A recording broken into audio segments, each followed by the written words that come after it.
There was once a miller who was very poor, and when he died, all that remained for his 3 sons were his mill, his donkey, and his cat. The eldest son took the mill, the second the donkey, and the youngest had nothing but the cat. "My brothers have done well," said the youngest son to himself. "If they get together, they can make a living with the mill and the donkey. But what is to become of me?" "Don't be sad, master," said the cat. "Just give me a sack and have a pair of boots made for me, and you will soon see that you have a better bargain than either of your brothers." The miller's son was very surprised to hear the cat talk. A cat that can talk may be clever enough to do as he promises, he thought. So, with the little money he had, he bought a pair of beautiful leather boots, and the cat put them on. "Well, now, Puss in Boots, what are you going to do?" asked the young man. "Wait and see," replied the cat, and he swung a sack over his shoulder and set out into the woods.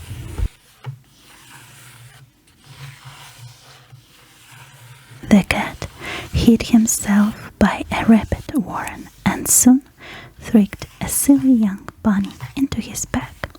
Then off he went to the king's place. Once there, he demanded to see the king and was escorted into the throne room. "Your Majesty," he said, "I have brought you a present from my master, the Marquis of Carabas." This was the title he had invented for the miller's son.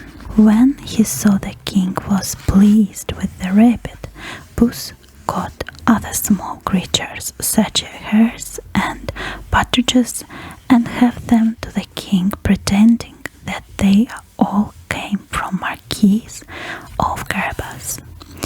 Naturally, the king began to feel very friendly towards the strange nobleman.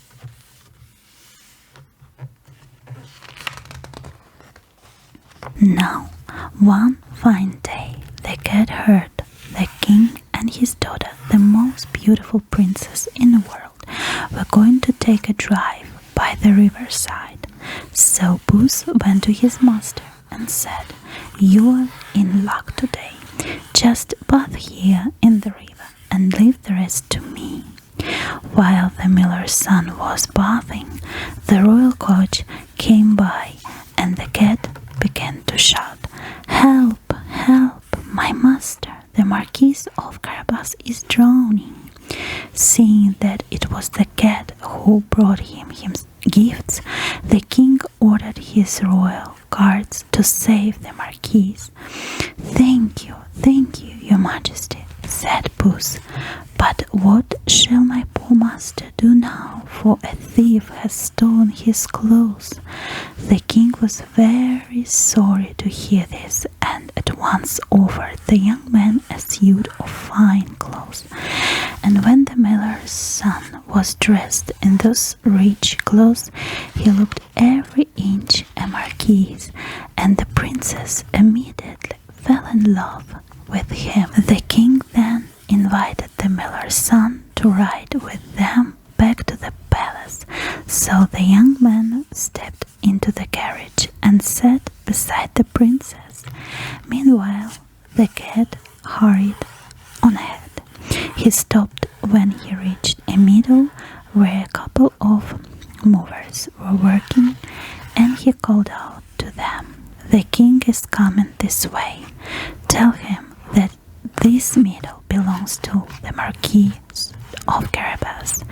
Do this or I'll have you chopped." The movers were so frightened by the cat's fierce face that they did as they were told, and Puss hurried on. The king was amazed by the great lands owned by the Marquis of Carabas. Now the fields really belonged to an ogre who lived in a nearby castle. Puss knew about the ogre and called at the castle door. I have been told that you are able to turn yourself into an elephant or lion. Indeed, I can, said the ogre proudly, and the next moment he transformed himself into a great lion and let out a terrible roar which shook the castle walls.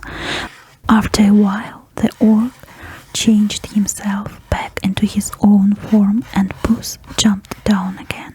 Well, said the cunning cat, that was very fine, but I have also heard it said that you can take on the shape of a tiny creature such as a mouse. I'm sure that is quite impossible. Impossible, groaned the ogre. Why, nothing is impossible for me. And in the blink of an eye, there was a felt mouse scampering around the floor. With one leap, the cat caught the mouse, and that was the end of the ogre. Meanwhile, the king had seen the castle and decided to pay a call on its owner. The coach rode up to the castle door and waiting there was a Puss in Boots. Welcome to the castle of my master, the Marquis of Carabas, he called. The king was delighted to hear that his friend lived in such a splendid castle. The young man invited the king and the princess into the great hall, where a feast has already been prepared by the ogre for his friends. Fortunately, they did not arrive. When they had finished eating, the king declared that, since the Marquis and the princess had obviously fallen in love, they ought to get married. This they did and lived happily ever after. As for Puss, he lived off the fat of the land until the end of his